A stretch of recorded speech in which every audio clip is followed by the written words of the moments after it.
ಆಡಳಿತ ಎಲ್ಲ ಇಲಾಖೆಯ ಹಿರಿಯ ಮತ್ತು ಕಿರಿಯ ಅಧಿಕಾರಿಗಳೇ, ವಿದ್ಯಾರ್ಥಿ ಮಿತ್ರರು,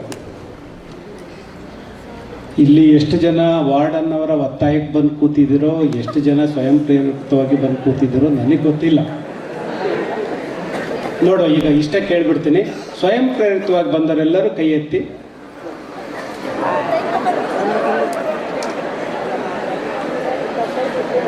ಕೈ ಎಳಿಸಿ. ಹಾಗಿದ್ರೆ ಈ ಕಾರ್ಯಕ್ರಮ ನಿಜವಾಗೂ ಸಾರ್ಥಕವಾಗುತ್ತೆ. ಹಾಗಾಗಿ ಯಾರು ಆರ್ಗನೈಸ್ ಮಾಡಿದ್ದಾರೆ ಇವರೆಲ್ಲರಿಗೂ ಸಹ ಒಂದು ಧನ್ಯವಾದ ಅರ್ಪಿಸ್ಬೇಕು. ಅದಕ್ಕಾಗಿ ನೀವೆಲ್ಲರೂ ಸಹ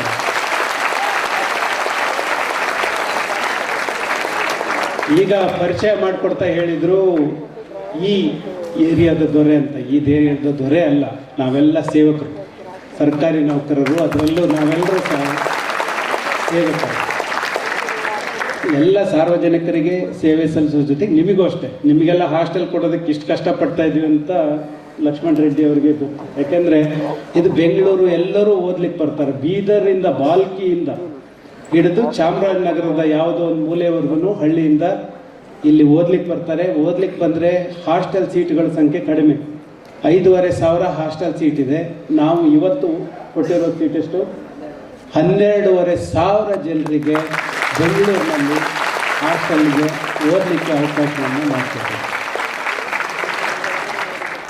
ಇದು ಎಷ್ಟು ಕಷ್ಟ ಅಂತ ನಿಮಗೆ ಗೊತ್ತಿದೆ. ಇತ್ತೀಚೆಗೆ ಲೋಕಾಯುಕ್ತ ಸಾಹೇಬರೆಲ್ಲ ವಿಸಿಟ್ ಮಾಡಿದರು, ನಮ್ಮ ಹಾಸ್ಟೆಲ್ಗಳಿಗೆ ವಿಸಿಟ್ ಮಾಡಿದರು. ಏನು ಇಷ್ಟೊಂದು ಜನ ಇದ್ದಾರೆ ಅಂತ ಆವಾಗ ಹೇಳಿದ್ದೀವಿ. ಇಡೀ ರಾಜ್ಯದ ಮೂಲೆ ಮೂಲೆಯಿಂದ ವಿದ್ಯಾರ್ಥಿಗಳು ಇಲ್ಲಿ ಬರ್ತಾರೆ. ಬೆಂಗಳೂರು ಎಜುಕೇಷನ್ ಹಬ್ ಆಗಿರೋದ್ರಿಂದ ಇಲ್ಲಿ ಎಲ್ಲರೂ ಇಲ್ಲಿ ಬರ್ತಾರೆ. ಅವರಿಗೆ ಸೀಟ್ ಇಲ್ಲ ಅಂತ ಅನ್ಲಿಕ್ಕೆ ನಮ್ಗೆ ಯಾರಿಗೂ ಮನಸ್ಸಿಲ್ಲ. ಸೀಟ್ ಇಲ್ಲ ಅಂತ ಹೇಳಬಾರ್ದು. ಈಗ ವೆಂಕಟೇಶ ಸಾಹೇಬ್ರ ಹತ್ರ ನಾವು ಮಾತಾಡ್ತೇವೆ, ಸರ್ ಯಾರು ಬಂದರೂ ಸಹ ಸೀಟ್ ಇಲ್ಲ ಅಂತ ಹೇಳ್ತಾ ಇಲ್ಲ, ಕೊಡ್ತಾ ಇದ್ದೀವಿ. ಅವ್ರು ಹೇಗೋ ಅಡ್ಜಸ್ಟ್ ಮಾಡ್ಕೊಂಡು ಓದ್ತಾರೆ ಅಷ್ಟೇ. ಅವರು ಉಳ್ಕೊಳ್ಳೋದಕ್ಕೆ ಒಂದು ಸ್ವಲ್ಪ ಜಾಗ, ಊಟದ ವ್ಯವಸ್ಥೆ ಮಾಡಿದರೆ ಸಾಕು. ಅವರು ಓದ್ಕೊಂಡು ಮುಂದೊಂದು ದಿವಸ ದೊಡ್ಡ ಅಧಿಕಾರಿಯಾಗಿನೋ, ದೊಡ್ಡ ವ್ಯಕ್ತಿಯಾಗಿ, ಮಹಾನ್ ಸಾಧಕ ಆಗಿ ಈ ಥರ ವೇದಿಕೆಯಲ್ಲಿ ಬಂದು ಕೂತ್ಕೊಳ್ಳಲಿಕ್ಕೆ ಸಾಧ್ಯ ಆಗ್ತದೆ ಅನ್ನೋದು ನಮ್ಮೆಲ್ಲರ ಆಶಯ. ಹಾಗಾಗಿ ಯಾರೇ ಬಂದರೂ ಸಹ ಹಾಸ್ಟೆಲ್ ಕೊಡೋದು ನಮ್ಮ ಕರ್ತವ್ಯ ಅಂತ ನಾವು ಅಂದ್ಕೊಂಡು ನಿಮಗೆ ಕೊಡ್ತಾ ಇದ್ದೀವಿ. ಅದಕ್ಕಾಗಿ ಒಂದಿಷ್ಟು ಜಾಗಗಳನ್ನ ಐಡೆಂಟಿಫೈ ಮಾಡಿದ್ವಿ. ಮುಂದೆ ಬರೋರು ಎಲ್ಲರೂ ಅಲ್ಲೇ ಇರೋ ಜಾಗದಲ್ಲಿ ಅಡ್ಜಸ್ಟ್ ಮಾಡಿಕೊಂಡು ಓದೋದಕ್ಕೆ ತೊಂದರೆ ಆಗುತ್ತೆ ಅನ್ನೋ ಕಾರಣಕ್ಕಾಗಿ ಒಂದಿಷ್ಟು ಜಾಗಗಳನ್ನು ಐಡೆಂಟಿಫೈ ಮಾಡಿದ್ದೀವಿ. ಅದಕ್ಕೆ ಪ್ರಪೋಸಲ್ ರೆಡಿ ಮಾಡಿಸ್ತಾ ಇದ್ದೀವಿ. ವೆಂಕಟೇಶ ಸಾಹೇಬ್ರ ಹತ್ರ ಮಾತಾಡಿದ್ದೀವಿ. ಮಾನ್ಯ ಸಚಿವರ ಹತ್ರನೂ ಸಹ, ಸಮಾಜ ಕಲ್ಯಾಣ ಸಚಿವರ ಹತ್ರ ಮಾತನಾಡಿ ಒಂದಿಷ್ಟು ಮೆಗಾ ಹಾಸ್ಟೆಲ್ಗಳು ಬೆಂಗಳೂರಿಗೆ ಭಾಳ ಅಗತ್ಯ ಇದೆ. ಹಾಗಾಗಿ ಒಂದಿಷ್ಟು ದೊಡ್ಡ ದೊಡ್ಡ ಹಾಸ್ಟೆಲ್ಗಳನ್ನು ಕಟ್ಟಿದರೆ ಮಕ್ಕಳಿಗೆ ಓದಲಿಕ್ಕೆ ಅನುಕೂಲ ಆಗುತ್ತೆ ಅನ್ನೋ ಕಾರಣಕ್ಕಾಗಿ ಇಲ್ಲಿ ಯಾರು ಸಮಾಜ ಕಲ್ಯಾಣ ಇಲಾಖೆ ಅಧಿಕಾರಿಗಳಿದ್ದಾರೆ ಅವರಿಗೆ ನಿಮ್ಮೆಲ್ಲರ ಪರವಾಗಿ ನಾನು ರಿಕ್ವೆಸ್ಟ್ ಮಾಡ್ತೀನಿ, ನಮಗೆ ಒಂದಿಷ್ಟು ಹಾಸ್ಟೆಲ್ಗಳನ್ನು ಕಟ್ಕೊಡಿ ಅಂತ. ಆ ಕೆಲಸ ಮುಂದಿನ ದಿನಗಳಲ್ಲಿ ಆಗುತ್ತೆ. ನಾವು ಒಳ್ಳೆ ಮನಸ್ಸಿನಿಂದ ಆ ಕೆಲಸವನ್ನು ಪ್ರಾರಂಭ ಮಾಡಬೇಕಂತ ಅಂದ್ಕೊಂಡಿದ್ವಿ. ಖಂಡಿತ ಅದು ಮುಂದಿನ ದಿನಗಳಲ್ಲಿ ಆಗ್ತದೆ ಅಂತ ಅಂದ್ಕೊಂಡಿದ್ವಿ. ಅದು ನಿಮಗೆ ಅನುಕೂಲ ಆಗದೆ ಇರ್ಬೋದು, ನಿಮ್ಮ ಹಿಂದೆ ಬರುವಂಥ ನಿಮ್ಮ ತಂಗಿಯರಿಗೆ, ಅಕ್ಕಂದರಿಗೆ, ತಮ್ಮಂದರಿಗೆ, ಇವರಿಗೆಲ್ಲರಿಗೂ ಆಗ್ಬೋದು ಅಂತ ನಾನು ಅಂದ್ಕೊಂಡಿದ್ದೆ. ಇವತ್ತು ಲಕ್ಷ್ಮಣ್ ರೆಡ್ಡಿ ಅವರು ಹೇಳಿದರು, ಸರ್ ನಾವು ಸಮಾಜ ಕಲ್ಯಾಣ ಇಲಾಖೆ ವತಿಯಿಂದ, ನೌಕರರ ಸಂಘದ ವತಿಯಿಂದ ನಾವು ಸ್ಪರ್ಧಾತ್ಮಕ ಪರೀಕ್ಷೆಗಳ ತಯಾರಿ ಬಗ್ಗೆ ನಿಮ್ಮೆಲ್ಲರಿಗೂ ಮಾರ್ಗದರ್ಶನ ಕೊಡ್ತಾ ಇದ್ದೀವಿ, ನೀವು ಬರಬೇಕು ಅಂತ. ನಾನು ಬರ್ತೀನಿ, ಆದರೆ ನಿಮಗೆ ಮಾರ್ಗದರ್ಶನ ಕೊಡೋಕೆ ಆಗೋದಿಲ್ಲ. ಯಾಕೆಂದರೆ ನಾನು 20 ವರ್ಷದ ಹಿಂದೆ ಓದ್ದವನು. ಹಾಗಾಗಿ ಈಗಿನ ಎಕ್ಸಾಮಿನೇಷನ್ ಹೇಗಿರುತ್ತೆ ಅನ್ನೋದು ಪ್ಯಾಟ್ರನ್ನೇ ಗೊತ್ತಿಲ್ಲ ನನಗೆ. ಹೇಗಿದೆ ಎಕ್ಸಾಮು, ಹೇಗೆ ತಯಾರಿ ಮಾಡಬೇಕು, ಹೇಗೆ ಓದಬೇಕು ಅನ್ನೋದು. ನಮ್ಮ ಕಾಲದಲ್ಲಿ ನಾವು ಓದಿದಂಥದ್ದು ಈಗ ಹೇಳಿದರೆ ಅದು ಇಂಪ್ರ್ಯಾಕ್ಟಿಕಲ್ ಆಗುತ್ತೆ. ಅದಕ್ಕಾಗಿ ಒಂದಿಬ್ಬರು ಇದ್ದಾರೆ ಇಲ್ಲಿ. ನಮ್ಮ CEO ಅವರಾದ ಯತೀಶ್ ಅವರಿದ್ದಾರೆ, ಭೈರಪ್ಪನವರಿದ್ದಾರೆ. ಅವರು ಇತ್ತೀಚೆಗೆ IAS ಪರೀಕ್ಷೆಯನ್ನು ಪಾಸ್ ಮಾಡಿ ನಿಮ್ಮ ಎದುರಿಗೆ ಕೂತಿದ್ದಾರೆ. ಅವರು ನಿಮಗೆ ಎಕ್ಸಾಮ್ ತಯಾರಿ ಹೇಗೆ ಮಾಡಬೇಕು, ಏನೆಲ್ಲ ಇರ್ತದೆ, ಹೇಗೆ ಓದಬೇಕು, ಇದ್ರ ಬಗ್ಗೆ ನಿಮಗೆ ತಿಳಿಸ್ಕೊಡೋರಿದ್ದಾರೆ. ಆದರೆ ನಾನು ಎಕ್ಸಾಮ್ ಹೊರತುಪಡಿಸಿ ಒಂದಿಷ್ಟು ಮಾತುಗಳನ್ನು, 4 ಮಾತುಗಳನ್ನು ನಿಮ್ಮ ಹತ್ರ ಆಡಬೇಕಾಗಿದೆ. ಏನಂದರೆ ಭಾಳಷ್ಟು ಸಾರಿ ನಾವು ನೋಡ್ತೀವಿ, ಈಗ ಇವ್ರನ್ನೆಲ್ಲ ಇಲ್ಲಿ ಎದುರಿಗೆ ತಂದು ಕೂರಿಸಿದ್ದೀವಿ. ಏನಕ್ಕೆ ಕೂರಿಸಿದ್ದೀವಿ? ಮೋಟಿವೇಶನ್ ಮಾಡೋದಕ್ಕೆ ಅಂತ. ನಾರ್ಮಲ್ಲಾಗಿ ನಾವು ಈ ಸಾಧಕರನ್ನೆಲ್ಲ ನಿಮ್ಮ ಎದುರಿಗೆ ಕೂರಿಸೋದು ಈ ಉದ್ದೇಶ ಏನು ಅಂತಂದರೆ, ಈಗ ನಾನು ಅಷ್ಟೇ ಶಾಲು, ಹಾರ, ತಲೆ ಮೇಲೆ ಒಂದು ಪೇಟ, ಅದ್ರ ಜೊತೆಗೆ ಒಂದು ಬುದ್ಧನ ವಿಗ್ರಹ, ಹಣ್ಣಿನ ಬುಟ್ಟಿ ಎಲ್ಲ ಇಸ್ಕೊಂಡೆ ನಿಮ್ಮ ಎದುರಿಗೆ. ಇಸ್ಕೊಂಡೆ ತಾನೆ? ಯಾಕೆ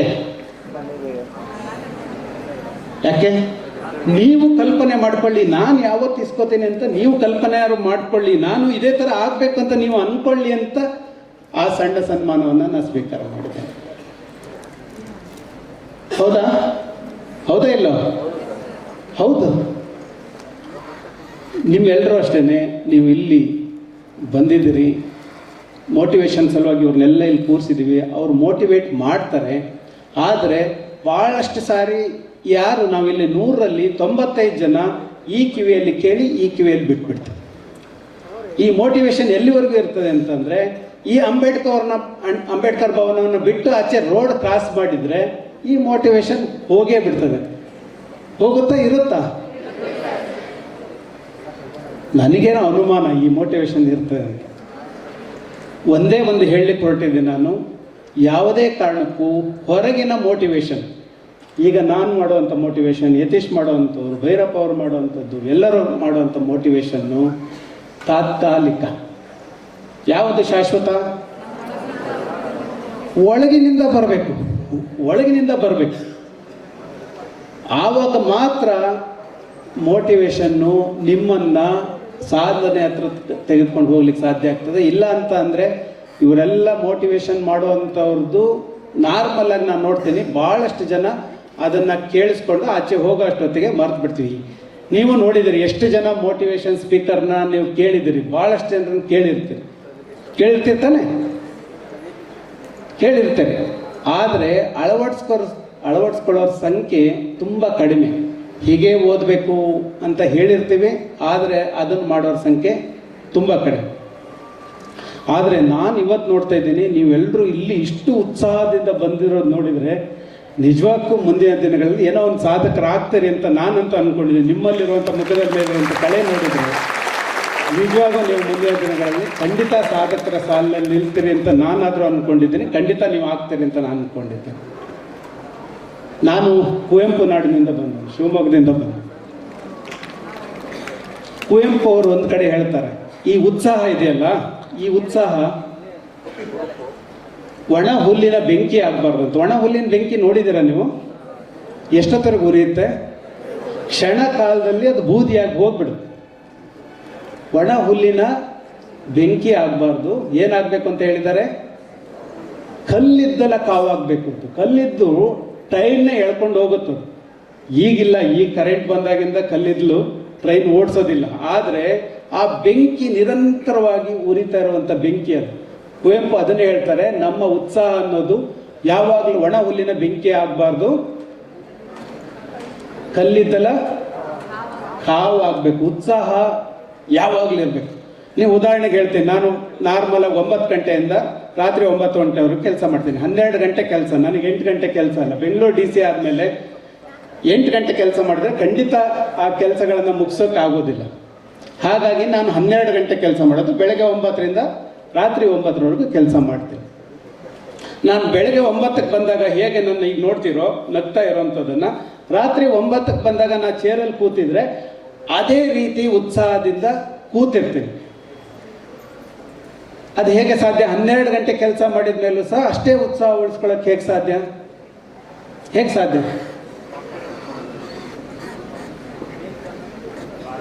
ಸಾಧ್ಯ ಆಗ್ಬೋದು? ರೂಢಿಸ್ಕೊಂಡು ಬಂದಿದ್ದೇನೆ. 20 ವರ್ಷದಲ್ಲಿ ಅದನ್ನು ರೂಢಿಸ್ಕೊಂಡು ಬಂದಿದ್ದೇನೆ. ಸ್ಟಾರ್ಟಿಂಗ್ ನಾನು ಟೀಚರ್ ಆಗಿದ್ದೆ. ಮುರಾರ್ಜಿ ದೇಸಾಯಿ ಶಾಲೆ ಒಳಗೆ ನಾನು ಪ್ರಿನ್ಸಿಪಾಲ್ ಆಗಿ ಕೆಲಸ ಮಾಡ್ತಾರೆ. ಆವಾಗ ಶನಿವಾರ ಆದ ತಕ್ಷಣ 11 ಗಂಟೆಗೆ ನನಗೆ ರಜಾ ಬೇಕು. ನಾರ್ಮಲಾಗಿ 11 ಗಂಟೆ ಬಿಟ್ಬಿಡ್ತಾರಲ್ಲ. ಶನಿವಾರ ಆದ ತಕ್ಷಣ ಶನಿವಾರ ಮಧ್ಯಾಹ್ನ ನಂತರ ಕೆಲಸ ಮಾಡೋಂಗಿಲ್ಲ. ಇಲ್ಲಿ KSC ಬಂದಾಗ ನನಗೆ ಹಾಗೆ ಅನ್ನಿಸ್ತಿತ್ತು, ಶನಿವಾರ ಮಧ್ಯಾಹ್ನ ಕೆಲಸ ಮಾಡೋಕ್ಕಾಗಂಗಿಲ್ಲ, ಬೇಡ ರಜಾ ಅದು. ಆದರೆ ಈಗ ಭಾನುವಾರವೂ ಸಹ ಕೆಲಸವನ್ನು ಮಾಡ್ತೀವಿ. ಭಾನುವಾರವೂ ಬೆಳಗ್ಗೆ 9 ಗಂಟೆಯಿಂದ ರಾತ್ರಿ 9 ಗಂಟೆವರೆಗೂ ಕೆಲಸ ಮಾಡೋಷ್ಟು ಶಕ್ತಿ 20 ವರ್ಷಗಳ ನಿರಂತರ ಪ್ರಯತ್ನದಿಂದ ಅದು ನಮಗೆ ಸಿಕ್ಕಿದೆ. ಅದೇ ನಾನು ನಿಮಗೆ ಹೇಳಲಿಕ್ಕೆ ಹೊರಟೋದೇನೆಂದರೆ, ನೀವು ನಿರಂತರ ಪ್ರಯತ್ನವನ್ನು ಮಾಡಿದರೆ ಯಾವುದೂ ದೊಡ್ಡ ವಿಷಯ ಅಲ್ಲ, ಎಲ್ಲವನ್ನ ಸಾಧನೆ ಮಾಡಲಿಕ್ಕೆ ಸಾಧ್ಯ ಆಗ್ತದೆ. ಅದಕ್ಕೆ ಸ್ವಲ್ಪ ಈ ಥರ ಯತೀಶ್ ಅಂತವರು, ಭೈರಪ್ಪ ಅವರಂಥವರ ಮಾರ್ಗದರ್ಶನ ಬೇಕಷ್ಟೇ. ಅದು ಇವತ್ತು ನಿಮಗೆ ಸಿಗ್ತದೆ ಅಂತ ನಾನು ಅಂದ್ಕೊಂಡಿದ್ದೇನೆ. ಮಾರ್ಗದರ್ಶನ ಇವತ್ತೇನು ಅವ್ರು ಮಾಡ್ತಾರೆ ಅದನ್ನು ಕೇಳಿಸ್ಕೊಂಡು ಇಲ್ಲಿಗೆ ಬಿಟ್ಟು ಹೋಗೋದು ಬೇಡ.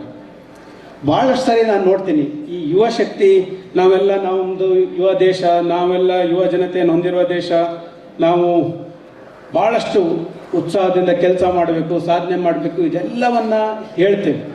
ಆದರೆ ಪ್ರಾಕ್ಟಿಕಾಲಿಟಿಗೆ ಬಂದಾಗ ನಾವು ಯುವಕರೇ ಅಲ್ವೇನೋ ಅನ್ನೋಷ್ಟು ನಿರ್ಜೀವವಾಗಿ ಇರೋವಂಥವ್ರನ್ನ ನೋಡ್ತೀವಿ. ಬರೀ ಮೊಬೈಲ್ ದಾಸರಾಗಿ ಇಡೀ ಜೀವನವನ್ನೇ ಹಾಳು ಮಾಡ್ಕೊಳ್ಳುವಂಥ ಮಟ್ಟಕ್ಕೆ ನಮ್ಮ ದೇಶದ ಯುವ ಜನತೆ ಹೋಗ್ತಾ ಇದ್ದಾರೆ ಅನ್ನೋದು ನಿಜಕ್ಕೂ ಸಹ ಬೇಸರ ತರುವಂಥ ವಿಷಯ. ನಾನು ನೋಡ್ತೀನಿ, ಯಾರ ಹತ್ರ ಏನಿಲ್ಲ ಅಂದರೂ ಪರವಾಗಿಲ್ಲ, ಒಂದು ಬುಕ್ಸ್ ಇಲ್ಲ ಅಂದರೂ ಪರವಾಗಿಲ್ಲ, ಎರಡೆರಡು ಮೊಬೈಲ್ ನಮ್ಮ ಹತ್ರ ಇರಲೇಬೇಕು, ಎರಡೆರಡು ಮೊಬೈಲ್ ಇರಲೇಬೇಕು. ಅದರಲ್ಲಿ ಬಿಡಿ, ಆ ಸೋಷಿಯಲ್ ಮೀಡಿಯಾ ಅಂತೂ ಇಷ್ಟು ಹಾಳು ಮಾಡ್ತಾ ಇದೆ ಅಂದರೆ ನಮ್ಮ ಎಲ್ಲ ಇಡೀ ಯುವ ಜನತೆಯನ್ನು ಹಾಳು ಮಾಡ್ತಾ ಇದೆ. ಸೋಷಿಯಲ್ ಮೀಡಿಯಾ ಯಾವ ಮಟ್ಟಕ್ಕೆ ನಮ್ಮನ್ನು ಹಾಳು ಮಾಡ್ತಾ ಇದೆ ಅಂತಂದರೆ ಅದು ಹೇಳಲಿಕ್ಕೆ ತೀರ್ದು. ಖಂಡಿತ ನಮ್ಮ ಕಾಲದಲ್ಲಿ ಮೊಬೈಲ್ ಇದ್ದು ಸೋಷಿಯಲ್ ಮೀಡಿಯಾ ಇದ್ದಿದ್ರೆ ನಾವು ಇಲ್ಲಿ ಬಂದು ಕೂರ್ತಾ ಇರಲಿಲ್ಲ ಅನ್ಸುತ್ತೆ. ಖಂಡಿತ ಕೂರಕ್ಕಾಗ್ತಾ ಇರಲಿಲ್ಲ, ಅಷ್ಟು ಡಿಸ್ಟ್ರಾಕ್ಷನ್ ಇದೆ ಈಗ ನಿಮಗೆ. ಆದರೆ ಅದನ್ನೆಲ್ಲ ತೊರೆದೇ ಇದ್ದರೆ, ಅದನ್ನೆಲ್ಲ ಕೈ ಬಿಡದೇ ಇದ್ದರೆ ಮುಂದಿನ ದಿನಗಳಲ್ಲಿ ನೀವು ಖಂಡಿತ ಕಷ್ಟ ಅನುಭವಿಸ್ಬೇಕಾಗುತ್ತೆ. ನಾನು ನೋಡ್ತೀನಿ, ನಾನು ಈಗಲೂ ಊರಿಗೆ ಹೋಗ್ತಾ ಇರ್ತೀನಿ, ವಾರಕ್ಕೆ 15 ದಿವಸಕ್ಕೆ 1 ತಿಂಗಳಿಗೆ ಊರಿಗೆ ಹೋದಂಥ ಸಂದರ್ಭದಲ್ಲಿ ನನ್ನ ಜೊತೆಗೆ ಇದ್ದಂಥ, ಆ ಕಾಲದಲ್ಲಿ ಆರಾಮಾಗಿದ್ದಂಥ, ಒಂದು ಸ್ವಲ್ಪ ಊಟಕ್ಕೆ ಬಟ್ಟೆಗೆ ಅನುಕೂಲವಾಗಿದ್ದಂಥ ಮನೆಯಲ್ಲಿ ಇದ್ದಂಥ ನನ್ನ ಸ್ನೇಹಿತರು ಇವತ್ತು ಭಾಳ ಕಷ್ಟಪಡ್ತಾರೆ. ಏನು ಮಾಡಲಿಲ್ಲ, ಆ ಟೈಮಲ್ಲಿ ನನಗೆ ಹೆಂಗೋ ಆರಾಮಾಗಿ ಮನೆ ಇದೆ, ಊಟಕ್ಕಿದೆ, ಬಟ್ಟೆಗಿದೆ, ಇನ್ನೇನು ಸಾಧನೆ ಮಾಡಬೇಕಂತ ಓದಲಿಲ್ಲ. ಇವತ್ತು ಅವರು ಕಷ್ಟಪಡೋದನ್ನು ನೋಡ್ತೀವಿ. ಆದರೆ ಆ ದಿನಗಳಲ್ಲಿ ಇವೆಲ್ಲವಕ್ಕೂ ಕೊರತೆ ಇದ್ದಂಥ ನಾವು ಓದಿ ಮುಂದೆ ಬಂದಿವಿ. ಇವತ್ತು ಬೆಂಗಳೂರಿನಲ್ಲಿ ಜಿಲ್ಲಾಧಿಕಾರಿಯಾಗಿ ಕೆಲಸ ಮಾಡಲಿಕ್ಕೆ ಸಾಧ್ಯ ಆಗ್ತಾ ಇದೆ. ಸುಮಾರು ಅಂದಾಜು 1.5 ಕೋಟಿಯಿಂದ 2 ಕೋಟಿ ಜನರಿಗೆ ನಾನು ಯತೀಶ್ ಅವರು ಸೇರಿ ಇಲ್ಲಿ ಸರ್ವಿಸ್ ಮಾಡ್ತಾ ಇರೋದು ನಿಜಕ್ಕೂ ಸಹ ಖುಷಿ ತಂದಿದೆ. 2 ಕೋಟಿ ಜನ ಅಂದರೆ ಎಷ್ಟಾಯಿತು? ಆಲ್ಮೋಸ್ಟ್ ಇಡೀ ಕರ್ನಾಟಕದ 4ನೇ ಒಂದು ಭಾಗ ಜನರಿಗೆ ನಾವು ಇವತ್ತು ಬೆಂಗಳೂರಿನಲ್ಲಿ ಕೆಲಸ ಮಾಡ್ತಾ ಇದ್ದೀವಿ ಅನ್ನೋದೇ ಒಂದು ಹೆಮ್ಮೆ. ಇಂಥದ್ದೊಂದು ಹುದ್ದೆ ನಮಗೆ ಸಿಕ್ಕಿದೆ, ಅದಕ್ಕೆ ನಿಜವಾಗೂ ನ್ಯಾಯ ಒದಗಿಸೋ ಕೆಲಸವನ್ನು ಮಾಡಲಿಕ್ಕೆ ಸಾಧ್ಯ ಆಗಿದೆ. ಅದು ಈ ನಾವೇನು ಆ ಕಾಲದಲ್ಲಿ ಕಷ್ಟಪಟ್ಟು ಕಾಂಪಿಟೇಟಿವ್ ಎಕ್ಸಾಮನ್ನು ಬರೆದು ಓದಿ ಬಂದಿರೋದಕ್ಕೆ ಇವತ್ತು ಬೆಂಗಳೂರಿನಂಥ ನಗರವನ್ನು ಮುನ್ನಡೆಸೋದಕ್ಕೆ ಸಾಧ್ಯ ಆಗಿದೆ. ಹಾಗಾಗಿ ಆ ಕಾಲದಲ್ಲಿ ನಮಗೆ ಯಾರೆಲ್ಲ ನೆರವು ನೀಡಿದ್ರೋ ಅವರೆಲ್ಲರನ್ನು ಸಹ ಈಗ ನೆನಪು ಮಾಡ್ಕೋಬೇಕಾಗಿದೆ, ಅವರಿಗೊಂದು ಕೃತಜ್ಞತೆ ಭಾವದಿಂದ ನೆನಬೇಕಾಗಿದೆ. ನಿಜವಾಗೂ ಸಹ ಅವರಿಗೆ ನನ್ನ ಕೃತಜ್ಞತೆ ಭಾವದ ಒಂದು ಧನ್ಯವಾದವನ್ನು ಹೇಳಲಿಕ್ಕೆ ಇಚ್ಛೆಪಡ್ತೀನಿ. ನಾನು ಭಾಳಷ್ಟು ಸರಿ ಈ ಶಾಲೆಗಳಿಗೆ, ಕಾಲೇಜ್ಗಳಿಗೆ ಹೋದಂಥ ಸಂದರ್ಭದಲ್ಲಿ ಮಕ್ಕಳ ಜೊತೆಗೆ ಭಾಷಣ ಮಾಡಬೇಕಾದ್ರೆ ಹೇಳ್ತೀನಿ, ಈ ಭಾಳಷ್ಟು ಜನ ನಾವು ಈ ಕೈಗೆರೆಗಳು, ಎಷ್ಟು ಜನ ನಂಬ್ತೀರಿ ಕೈಗೆರೆಗಳನ್ನ? 1 2 ಭಾಳ ಕಡಿಮೆ ಅಲ್ಲ. ಕೈಗೆರೆಗಳು, ಈ ಹಣೆ ಬರ, ಇವನ್ನೆಲ್ಲ ನಂಬರ್ ಸಂಖ್ಯೆ ಎಷ್ಟು ಜನ ಇದ್ದಾರೋ ಗೊತ್ತಿಲ್ಲ. ಇದ್ದೀರಾ? 1 2 3 4 5 6 ಬೆರಳೆಣಿಕೆ ಎಷ್ಟು ಬಿಡಿ. ಆದರೆ ನೀವೇನಾದರೂ ಕೈ ಗೆರೆಗಳನ್ನ ನಂಬ್ಕೊಂಡು ಹಣೆ ಬರ ಸರಿ ಇದೆ ಕೆಟ್ಟಿದೆ ಅಂತ ಹಣೆ ಬರವನ್ನು ನಂಬ್ಕೊಂಡಿದ್ರೆ ಖಂಡಿತ ಯಾವ ಸಾಧನೆಯನ್ನು ಮಾಡಲಿಕ್ಕೆ ಆಗೋದಿಲ್ಲ. ಖಂಡಿತ ನೀವು ಸಾಧನೆ ಮಾಡಬೇಕು ಅಂತ ಅಂದರೆ ಧೈರ್ಯದಿಂದ ಮುನ್ನುಗ್ಗೋದನ್ನು ಕಲಿಬೇಕು. ಭಾಳಷ್ಟು ಜನ ಮಕ್ಕಳಿಗೆಲ್ಲ ನೋಡ್ತೀನಿ, ಧೈರ್ಯನೇ ಇರೋದಿಲ್ಲ. ಸಣ್ಣ ಸಣ್ಣ ವಿಷಯಕ್ಕೂ, ಒಂದು ಸಣ್ಣ ನಿರ್ಧಾರ ತೆಗೆದುಕೊಳ್ಳೋಕ್ಕೂ ಧೈರ್ಯ ಇರೋದಿಲ್ಲ. ಧೈರ್ಯ ಇಲ್ಲ ಅಂತಂದರೆ ನಾವು ಏನು ಮಾಡೋಕ್ಕಾಗೋದಿಲ್ಲ. ಧೈರ್ಯ ಮತ್ತು ಸಾಹಸ ಪ್ರವೃತ್ತಿ ಭಾಳ ಮುಖ್ಯ. ಒಂದು ಸಣ್ಣ ಉದಾಹರಣೆಯನ್ನು ಹೇಳಿಬಿಡ್ತೀನಿ. ಬೆಂಗಳೂರು ನಗರ ಜಿಲ್ಲಾಧಿಕಾರಿ ಹುದ್ದೆಗೆ ಆದೇಶ ಆದ ತಕ್ಷಣ ನಮ್ಮ ಮನೆಯಲ್ಲಿ ಎಲ್ಲರೂ ಸಹ ನೀನು ಜಾಯಿನ್ ಆಗೋದು ಬೇಡ ಅಂತ ಹೇಳಿಬಿಟ್ರು. ನನ್ನ ಹೆಂಡತಿ, ಮಕ್ಕಳು, ನನ್ನ ಅಪ್ಪ ಅಮ್ಮ ಬೆಂಗಳೂರು ನಗರ ಜಿಲ್ಲಾಧಿಕಾರಿಗೆ ನೀನು ಜಾಯಿನ್ ಆಗೋದು ಬೇಡ ಅಂತ. ಯಾಕೆ ಕೇಳಿದರೆ ಹಿಂದಿನ ಜಿಲ್ಲಾಧಿಕಾರಿಗಳಿಗೆ ಸುಮಾರು ಜನರಿಗೆ ತೊಂದರೆ ಆಗಿದೆ. ಆ ಕಾರಣಕ್ಕಾಗಿ ಇವರೆಲ್ಲರೂ ನೀನು ಜಾಯಿನ್ ಆಗೋದು ಬೇಡ ಅಂತ ಹೇಳಿ. ಆದರೆ ಅಂಥದ್ದೊಂದು ಮಹತ್ವದ ಹುದ್ದೆಯನ್ನು ಸರ್ಕಾರ ಜಗದೀಶ್ ನಿಭಾಯಿಸ್ತಾರೆ ಅಂತ ನಂಬಿಕೆ ಇಟ್ಟು ಕೊಟ್ಟಂಥ ಸಂದರ್ಭದಲ್ಲಿ ನಾನು ಹೇಳಿ ಥರ ಓಡೋಗೋದು ಸರಿಯಲ್ಲ ಅನ್ನೋ ಕಾರಣಕ್ಕಾಗಿ ಇಲ್ಲ ಎಲ್ಲರನ್ನ ಕನ್ವಿನ್ಸ್ ಮಾಡಿ ನಾನು ಅದು ಜವಾಬ್ದಾರಿಯನ್ನು ತೆಗೆದುಕೊಳ್ತೀನಿ ಅಂತ ತಗೊಂಡೆ. ಇವತ್ತಿಗೆ 16 ತಿಂಗಳಲ್ಲಿ ಸುಮಾರು ಸರ್ಕಾರಕ್ಕೆ 15,000ದಿಂದ 20,000 ಕೋಟಿಯ ಜಮೀನನ್ನು ಯಾರ್ಯಾರು ಲ್ಯಾಂಡ್ ಮಾಫಿಯಾ ಇದ್ರೋ ಅವರಿಂದ ಕಿತ್ಕೊಂಡಿದ್ದೀನಿ, ಬಲಾತ್ಕಾರವಾಗಿ ಕಿತ್ಕೊಂಡಿದ್ದೀನಿ. ಸುಮ್ಮನೆ ಯಾರು ಕೊಟ್ಟಿದ್ದಲ್ಲ, ಅದು ಕಿತ್ಕೊಂಡಿದ್ದೀನಿ. ಯಾಕೆಂದರೆ ಬಡವರಿಗೊಂದು 30-40 ಸೈಟ್ ಇರೋದಿಲ್ಲ, 20-30 ಸೈಟ್ ಇರೋದಿಲ್ಲ. ಆದರೆ ಬೆಂಗಳೂರಿನಲ್ಲಿ 5-6 ಎಕರೆ, 10 ಎಕರೆ, 20 ಎಕರೆ ಲ್ಯಾಂಡ್ ಗ್ರ್ಯಾಬ್ ಮಾಡಿದ್ದಾರೆ. ಅವರು ಎಲ್ಲರನ್ನ ಹೆಡೆಮುರಿ ಕಟ್ಟಿ ಅಂತಲೇ ಹೇಳಬೇಕು. ಹೆಡೆಮುರಿ ಕಟ್ಟಿ ಇವತ್ತು 450 ಎಕರೆ ಜಮೀನನ್ನು ಸರ್ಕಾರದ ವಶಕ್ಕೆ ತೆಗೆದುಕೊಳ್ಳಿಕ್ಕೆ ಸಾಧ್ಯ ಆಗ್ತದೆ. ಅದರ ವ್ಯಾಲ್ಯೂ ಸುಮಾರು ಇವತ್ತಿನ ಮಾರುಕಟ್ಟೆ ದರದಲ್ಲಿ 20,000 ಕೋಟಿ. ಇದನ್ನು ಯಾಕೆ ನಿಮಗೆ ಹೇಳ್ತಾ ಇದ್ದೀನಿ ಅಂದರೆ, ಈ ಕೆಲಸಕ್ಕಾಗಿ ಸರ್ಕಾರ ನನ್ನನ್ನು ಹುಡುಕಿ ಈ ಪೋಸ್ಟಿಗೆ ಹಾಕಿರೋದು. ಈ ಸಂದರ್ಭದಲ್ಲಿ ನಾನು ಧೈರ್ಯ ಮಾಡಿ ಈ ಕೆಲಸವನ್ನು ತೆಗೆದುಕೊಳ್ಳದೇ ಇದ್ದಿದ್ರೆ ಖಂಡಿತ ಹೇಳಿ ಥರ ನಾನು ಇಲ್ಲಪ್ಪ ನನಗಾಗೋದಿಲ್ಲ, ಈ ಪೋಸ್ಟ್ ನಿಭಾಯಿಸೋಕ್ಕಾಗೋದಿಲ್ಲ ಅಂತ ಉಳಿಬೇಕಾಗ್ತಿತ್ತು. ಆದರೆ ಸರ್ಕಾರ ನಂಬಿಕೆ ಇಟ್ಟು ಕೊಟ್ಟಿದ್ದನ್ನು ಉಳಿಸ್ಕೊಂಡಿದ್ದೀನಿ ಅಂತ ನನಗೆ ಸಾರ್ಥಕ ಮನೋಭಾವ ಇದೆ. ಇವತ್ತಿಗೆ ಯಾರೇ ಕೇಳಿದ್ರು, ಯಾವುದೇ ಡಿಪಾರ್ಟ್ಮೆಂಟ್ ಕೇಳಲಿ, CEO ಅವ್ರು ಇಲ್ಲೇ ಇದ್ದಾರೆ, ನಮ್ಮ ಪಂಚಾಯತಿಗೆ ಲ್ಯಾಂಡ್ ಕೊಡಿ ಅಂದರೆ ತಕ್ಷಣ ಕೊಡೋಕ್ಕೆ ನಾವು ರೆಡಿ. ಹಾಸ್ಟೆಲ್ಲಿ ಬೇಕೋ ತಕ್ಷಣ ಕೊಡ್ಲಿಕ್ಕೆ ರೆಡಿ. ಬೇರೆ ಬೇರೆ ಡಿಪಾರ್ಟ್ಮೆಂಟ್ ಯಾರೇ ಕೇಳಿದ್ರು ನಾವು ಲ್ಯಾಂಡ್ ಕೊಡ್ಲಿಕ್ಕೆ ರೆಡಿ ಇದ್ದೀವಿ. ಈಗ ಇಲ್ಲ ಅಂತಂದರೆ ಏನಾಗಬೇಕು, ಒಂದು ಸಣ್ಣ ಜಾಗವನ್ನು ಲ್ಯಾಂಡ್ ಅಕ್ವಿಷನ್ ಮಾಡೋಕ್ಕೆ ಹೋದರೆ ಇವತ್ತು ನೂರಾರು ಕೋಟಿ ರೂಪಾಯಿಯನ್ನು ಕೊಟ್ಟು ಕೊಂಡ್ಕೊಳ್ಳುವಂಥ ಪರಿಸ್ಥಿತಿ ಇತ್ತು. ಇವತ್ತಿಗೆ ಮುಂದಿನ ಜನ್ರೇಷನಿಗೆ ಆಗುವಷ್ಟು ಲ್ಯಾಂಡ್ಗಳನ್ನು ಈಗ ನಾವು ಉಳಿಸಿದ್ದೀವಿ. ಪ್ರತಿ ಲ್ಯಾಂಡನ್ನು ಸಹ ಕಾಂಪೌಂಡ್ ಹಾಕಿ ಅದನ್ನು ಬಂದೋಬಸ್ತ್ ಮಾಡಿದ್ದೀವಿ. ಯಾರೂ ಸಹ ಅದನ್ನು ಮುಟ್ಟಬಾರ್ದು, ಆ ರೀತಿ ಸಿಸ್ಟಮನ್ನು ವ್ಯವಸ್ಥೆ ಮಾಡಿದ್ದೀವಿ.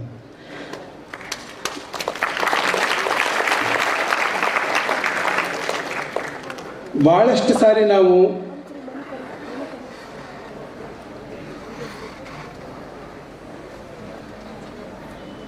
ಸಣ್ಣ ಕೆಲಸಕ್ಕೂ ಸಹ ಭಯ ಪಟ್ಕೊಳ್ಳೋದು ಜಾಸ್ತಿ. ಮುಂದೆ ಏನಾಗ್ಬಿಡ್ತದೋ ಏನಾಗುತ್ತೆ ಅನ್ನೋದು.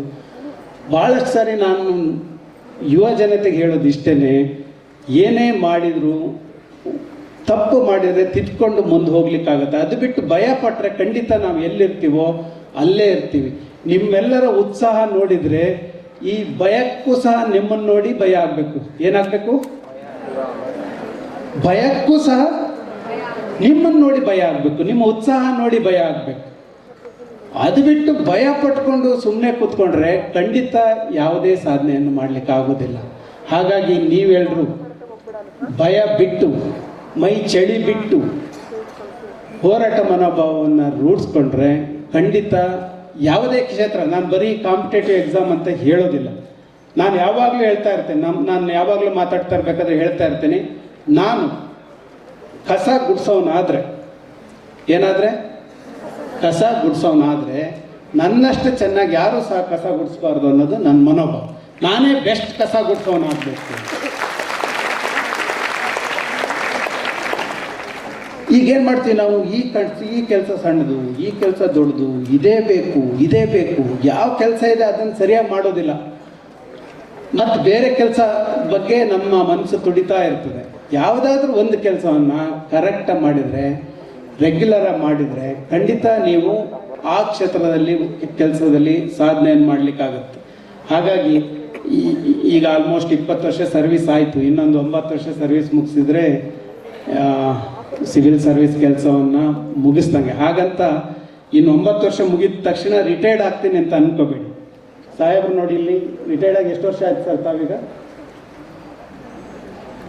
10 ಸಾಹೇಬರು ರಿಟೈರ್ಡ್ ಆಗಿ 10 ಇಯರ್ಸ್ ಆಯಿತು. ರಿಟೈರ್ಡ್ ಆದ ದಿನದಿಂದ ನಮ್ಮ ರಾಜ್ಯಕ್ಕೆ, ಅದು ಎಸ್ಪೆಷಲಿ ಸಮಾಜ ಕಲ್ಯಾಣ ಇಲಾಖೆಗೆ ಮಾರ್ಗದರ್ಶಕರಾಗಿ ಭೀಷ್ಮಂತರ ಮುಂದೆ ನಿಂತು ಎಲ್ಲರನ್ನ ನಮ್ಮನ್ನು ಮುಂದೆ ಹೋಗಲಿಕ್ಕೆ ಪ್ರೇರೇಪಣೆ ನೀಡ್ತಾರೆ. ಅವರು ರಿಟೈರ್ಡ್ ಆದಮೇಲೂ ಸಹ 10 ವರ್ಷ ಆದಮೇಲೂ ಸಹ ಇಷ್ಟು ಆ್ಯಕ್ಟಿವ್ ಆಗಿ ನಿಮ್ಮ ಎದುರಿಗೆ ಬಂದು ಕೂತಿದ್ದಾರೆ. ನಾನು ನೋಡ್ತೀನಿ 50 ವರ್ಷ ಆದ ತಕ್ಷಣ ನಮ್ಮ ಎಂಪ್ಲಾಯೀಸ್ಗಳೆಲ್ಲ ಇನ್ನೇನು ಜೀವನ ಹೋಯ್ತು ಅನ್ನೋ ಥರ ಹೋಗ್ತಾನೆ. 50 ವರ್ಷಕ್ಕೆ ರಿಟೈರ್ಡ್ ಆಗಿಬಿಡ್ತಾರೆ, 55 ವರ್ಷಕ್ಕೆ ರಿಟೈರ್ಡ್ ಆಗಿಬಿಡ್ತಾರೆ. ಕೆಲಸನೇ ಮಾಡೋ ಪರಿಸ್ಥಿತಿ ಇರೋದಿಲ್ಲ ಒಂದಿಷ್ಟು ಜನರಿಗಂತೂ.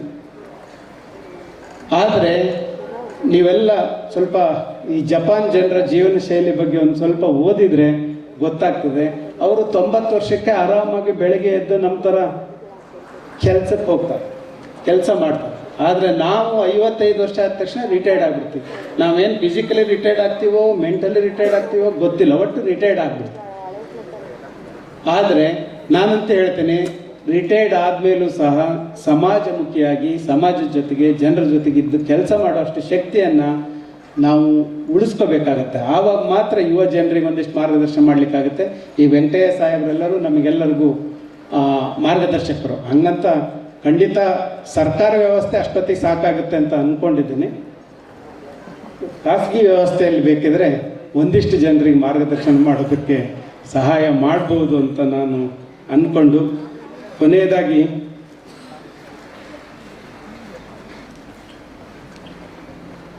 ಕೊನೆಯದೊಂದು ಕೋಟು, ಎಲ್ಲ ಜೀವಿಗಳು ಸಾಮಾನ್ಯವಾಗಿ ಹುಟ್ಟುತ್ತವೆ, ಸಾಮಾನ್ಯ ಜೀವಿಯಾಗಿ ಹುಟ್ಟುತ್ತವೆ, ಅಲ್ಲ ಅಸಾಮಾನ್ಯ ಜೀವಿಯಾಗಿ ಹುಟ್ಟುತ್ತವೆ, ಅಸಾಮಾನ್ಯ ಜೀವಿಯಾಗಿ ಸಾಯ್ತವೆ. ಮನುಷ್ಯ ಮಾತ್ರ ಅಸಾಮಾನ್ಯ ಜೀವಿಯಾಗಿ ಹುಟ್ಟುತ್ತಾರೆ, ಸಾಯೋದು ಮಾತ್ರ ಸಾಮಾನ್ಯ ಜೀವಿಯಾಗಿ ಸಾಯೋದು. ನಾವು ಸಾಯೋ ಟೈಮಿಗೆ ಯಾವುದೋ ಒಂದು ಸಣ್ಣ ಸಮುದಾಯಕ್ಕೆ, ಯಾವುದೋ ಒಂದು ಸಣ್ಣ ಜಾತಿಗೆ, ಯಾವುದೋ ಒಂದು ಸಣ್ಣ ಗುಂಪಿಗೆ, ಯಾವುದೋ ಒಂದು ಹುಟ್ಟುತ್ತಾ ನಾವೆಲ್ಲ ವಿಶ್ವಮಾನವರು, ಸಾಯಬೇಕಾದ್ರೆ ಮಾತ್ರ ಸಣ್ಣ ಹುಲು ಮಾನವರಾಗ್ಬಿಡ್ತೀವಿ. ನಮ್ಮ ಮೆಂಟಾಲಿಟಿನೇ ಆಗಿದೆ. ಕೊನೆಗೆ ನಾವು ಯಾವುದಕ್ಕೂ ಒಂದಕ್ಕೆ ಸೀಮಿತ ಆಗಿಬಿಡ್ತೀವಿ. ಒಂದು ಸಣ್ಣ ಗುಂಪಿನ ನಾಯಕ ಆಗಲಿಕ್ಕೆ ಎಲ್ಲರೂ ಒದ್ದಾಡ್ತೀವಿ. ಒಂದು ಸಣ್ಣ ಗುಂಪಿಗೆ ಸೀಮಿತಗೊಳಿಸ್ಲಿಕ್ಕೆ, ಯಾವುದೋ ಒಂದು ಸಣ್ಣ ಜಾತಿಗೆ, ಒಂದು ಸಣ್ಣ ಸಮುದಾಯಕ್ಕೆ ಸೀಮಿತ ಆಗಿಬಿಡ್ತೀವಿ. ಆದರೆ ಕುವೆಂಪು ಅವರು ಹೇಳಿದಾಗೆ ನಾವೆಲ್ಲರೂ ಹುಟ್ಟನೂ ವಿಶ್ವಮಾನವರು, ಸಾಯಬೇಕಾದರೂ ಸಹ ವಿಶ್ವಮಾನವರಾಗಿ ಸಾಯೋದಕ್ಕೆ ಪ್ರಯತ್ನವನ್ನು ಮಾಡಬೇಕು. ಆವಾಗ ಮಾತ್ರ ನಾವು ಈ ಸಮಾಜಕ್ಕೆ ಏನಾದರೂ ಕೊಡಲಿಕ್ಕೆ ಸಾಧ್ಯ ಆಗ್ತದೆ. ಇನ್ನು ಕೊನೆಯ ಮಾತು, ಎಲ್ಲ ಯಂಗ್ಸ್ಟರ್ಸ್ ಇರೋದ್ರಿಂದ ನಾರ್ಮಲ್ ಆಗಿ ನಾವು ಹೊರಗಡೆ ಇದ್ದಾಗ, ಈ ಗೌರ್ಮೆಂಟ್ ಸರ್ವಿಸಿಂದ ಹೊರಗಡೆ ಇದ್ದಾಗ ಎಲ್ಲ ಕೇಳ್ತಿದ್ದೀವಿ, ಏನು ಈ ದೇಶ ಹಾಳಾಗ್ಬಿಟ್ಟಿದೆ ಅಂತ. ನೀವು ಮಾತಾಡ್ತೀರಾ ಈ ದೇಶ ಹಾಳಾಗ್ಬಿಟ್ಟಿದೆ ಅಂತ? ಎಷ್ಟು ಜನ ಮಾತಾಡ್ತೀರಿ? ಏನಿಲ್ಲಪ್ಪ, ಈ ದೇಶ ಹಾಳಾಗ್ಬಿಟ್ಟಿದೆ, ಈ ಸಮಾಜ ಹಾಳಾಗ್ಬಿಟ್ಟಿದೆ, ಅಧಿಕಾರಿಗಳೆಲ್ಲ ಹಾಳಾಗ್ಬಿಟ್ಟಿದ್ದಾರೆ, ರಾಜಕಾರಣಿಗಳೆಲ್ಲ ಹಾಳಾಗ್ಬಿಟ್ಟಿದ್ದಾರೆ, ಈ ಥರದ್ದು ಎಷ್ಟು ಜನ ಮಾತಾಡ್ತೀವಿ? ನೋಡ, ಕೈ ಎತ್ತರಿ, ಎಲ್ಲ ಧೈರ್ಯವಾಗಿ ಎತ್ಬೋದು, ಅದ್ರಾಗೇನಿದೆ. ನಮ್ಮ ಮನಸ್ಸಿನಲ್ಲಿರೋದನ್ನ ನಾವು ಹೇಳ್ತೇವೆ.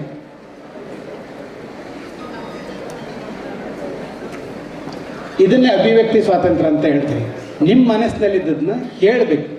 ಆದರೆ ಒಂದು ಹೇಳಲಿಕ್ಕೆ ಇಚ್ಛೆ ಪಡ್ತೀನಿ, ನಮಗೆ ಸ್ವಾತಂತ್ರ್ಯ ಬಂದು ಎಷ್ಟು ವರ್ಷ ಆಯಿತು? ಎಷ್ಟು ವರ್ಷ? ಎಷ್ಟು ಎಷ್ಟ್ರಿ? ನೀವರ ಕರೆಕ್ಷನ್ ಮಾಡ್ರಿ. 78 ವರ್ಷ, 78 ಇಯರ್ಸ್.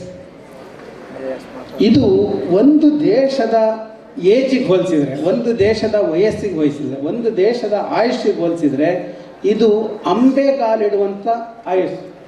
ನೀವು ಉದಾಹರಣೆಗೆ ಮೈಸೂರು ಅರಸರು ಎಷ್ಟು ವರ್ಷ ಆಳಿದ್ರು? ಇತಿಹಾಸದ ಹುಡುಗರಿದ್ದೀರಾ? 500 ವರ್ಷ ಆಳಿ. ಹೌದಾ? ಎಷ್ಟು ವರ್ಷ ಆಳಿದ್ರು? ಒಂದು ಅಂದಾಜು ಹೇಳ್ತಾ ಇದ್ದೀನಿ ನಾನು. ವಿಜಯನಗರ ಸಾಮ್ರಾಜ್ಯದವರು ಎಷ್ಟು ವರ್ಷ ಆಳಿದ್ರು? ಮೊಘಲರು ಎಷ್ಟು ವರ್ಷ ಆಳಿದ್ರು? ಎಷ್ಟೆಷ್ಟು ವರ್ಷ ಆಳಿದ್ರು. ಆದರೆ ನಮಗೆ ಸ್ವಾತಂತ್ರ್ಯ ಬಂದು 78 ವರ್ಷ.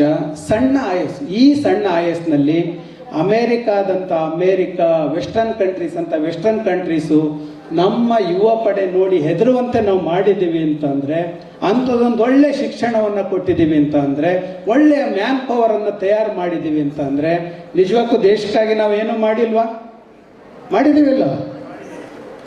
ಸ್ವಾತಂತ್ರ್ಯ ಬಂದಾಗ ಊಟ ಮಾಡಲಿಕ್ಕೆ ಅನ್ನ ಇರಲಿಲ್ಲ. ಯಾವುದೋ ದೇಶದ ಗೋಧಿ ಬರೋವರೆಗೂ ಕಾಯ್ತಿದ್ದೀವಿ. ಅದಕ್ಕೆ ಹಸಿರು ಕ್ರಾಂತಿ ಮಾಡಿದ್ದೀವಿ.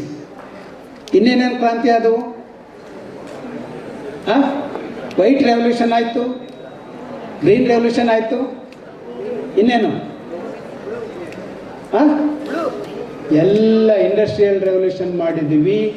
ಇವತ್ತು ಪ್ರಪಂಚದ ಮೂರನೇ ನಾಲ್ಕನೇ, ನಮ್ಮದು ನಾಲ್ಕನೇದಲ್ವಾ, 4ನೇ ದೊಡ್ಡ ಆರ್ಥಿಕತೆಯಾಗಿ ಹೊರಹೊಮ್ಮಿದ್ದೀವಿ. ಇಡೀ ಪ್ರಪಂಚದಲ್ಲಿ ಹೈಯೆಸ್ಟ್ GDP ಹೊಂದಿರುವಂಥ 4ನೇ ದೊಡ್ಡ ಆರ್ಥಿಕತೆ ನಮ್ಮ ದೇಶ. ಆದರೆ ನಮ್ಮ ದೇಶದ ಬಗ್ಗೆ ಮಾತಾಡಬೇಕಾದ್ರೆ ನಾವೆಲ್ಲರೂ ಸಹ ಅಭಿಮಾನವನ್ನು ಬೆಳೆಸ್ಬೇಕು. ಅದು ಬಿಟ್ಟು ದೇಶದ ಬಗ್ಗೆ ನೆಗೆಟಿವ್ ಮಾತಾಡ್ಕೊಂತ ಹೋಗೋದಲ್ಲ. ಇವತ್ತು ನಮಗೆಲ್ಲರಿಗೂ ಇಲ್ಲಿ ಕೂತು ಭಾಷಣ ಕೇಳಲಿಕ್ಕೆ ಅವಕಾಶ ಸಿಕ್ಕಿದೆ ಅಂತಂದರೆ ದೇಶದ ಸ್ವಾತಂತ್ರ್ಯ ಬಂದ ಮೇಲೆ ಎಷ್ಟು ಶಾಲೆಗಳನ್ನು ಕಟ್ಟಿದ್ದಾರೆ, ಎಷ್ಟು ಸಂಸ್ಥೆಗಳನ್ನು ಕಟ್ಟಿದ್ದಾರೆ, ಎಷ್ಟು ಜನರಿಗೆ ಉದ್ಯೋಗವನ್ನು ಕೊಟ್ಟಿದ್ದಾರೆ.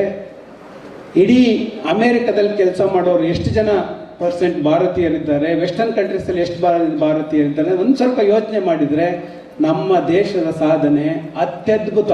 ಹಾಗಾಗಿ ದೇಶದ ಬಗ್ಗೆ ಸ್ವಾಭಿಮಾನವನ್ನು, ದೇಶದ ಬಗ್ಗೆ ಅಭಿಮಾನವನ್ನು ಉಳಿಸ್ಕೊಂಡು ನಾವೆಲ್ಲರೂ ಮುಂದೆ ಹೋಗುವಂತ ಹೇಳ್ತಾ, ನಾನು ಜನರಲ್ ಭಾಷಣ ಜಾಸ್ತಿ ಆಯಿತು ಅನಿಸುತ್ತೆ. ನಿಮಗೆ ಎಕ್ಸಾಮಿಗೆ ಸ್ಪೆಸಿಫಿಕ್ ಆಗಿ ಈ ಥರ ತಯಾರಿ ಮಾಡಬೇಕು ಅಂತ ಹೇಳುವಂಥ ಆಫೀಸರ್ಸ್ ಇದ್ದಾರೆ, ಹಾಗಾಗಿ ಅವರೇ ಆ ವಿಷಯದ ಬಗ್ಗೆ ಮಾತಾಡಲಿ ಅಂತ ಹೇಳ್ತಾ, ನಿಜವಾಗೂ ಇಷ್ಟು ಜನ ಬಂದಿದ್ದೀರಿ. ಇವತ್ತು ಸ್ವಲ್ಪ ಸಮಯ ನೀವು ನಿಮ್ಮ ಮೊಬೈಲ್ನೆಲ್ಲ ಎತ್ತಿಟ್ಬಿಡಿ. ಅವ್ರೇನು ಯತೀಶ್ ಅವ್ರು ಏನು ಹೇಳ್ತಾರೆ, ಭೈರಪ್ಪ ಅವ್ರು ಏನು ಹೇಳ್ತಾರೆ ಅನ್ನೋದನ್ನ ಸ್ವಲ್ಪ ಕೇಳಿಸ್ಕೊಳ್ಳಿ. ಅವರ ಮಾರ್ಗದರ್ಶನದಲ್ಲಿ ಮುಂದೆ ಹೋಗಿ ಖಂಡಿತ ಮುಂದೊಂದು ದಿವಸ ನೀವು IAS ಅಧಿಕಾರಿಯಾಗಿ, IRS ಅಧಿಕಾರಿಯಾಗಿ, IPS ಅಧಿಕಾರಿಯಾಗಿ, ಇಲ್ಲ ಜೀವನದಲ್ಲಿ ಬೇರೆ ಅನ್ನೋ ಒಂದು ಮಾತ್ರ ಸಾಧನೆಯನ್ನು ಮಾಡಿ ಮುಂದೆ ಬರಲಿಕ್ಕೆ ಸಾಧ್ಯ ಆಗ್ತದೆ ಅಂತ ಹೇಳ್ತಾ, ಈ ಕಾರ್ಯಕ್ರಮಕ್ಕೆ ನನ್ನನ್ನು ಕರೆದು ಪ್ರಾಸ್ತಾವಿಕವಾಗಿ ಮಾತನಾಡಲು ಅವಕಾಶ ಮಾಡಿಕೊಟ್ಟಂಥ ಇಲಾಖೆಯ ಎಲ್ಲ ಹಿರಿಯ ಅಧಿಕಾರಿಗಳಿಗೆ ನಾನು ಧನ್ಯವಾದ ಅರ್ಪಿಸಿ ನನ್ನ ಮಾತನ್ನು ಮುಗಿಸ್ತೇನೆ.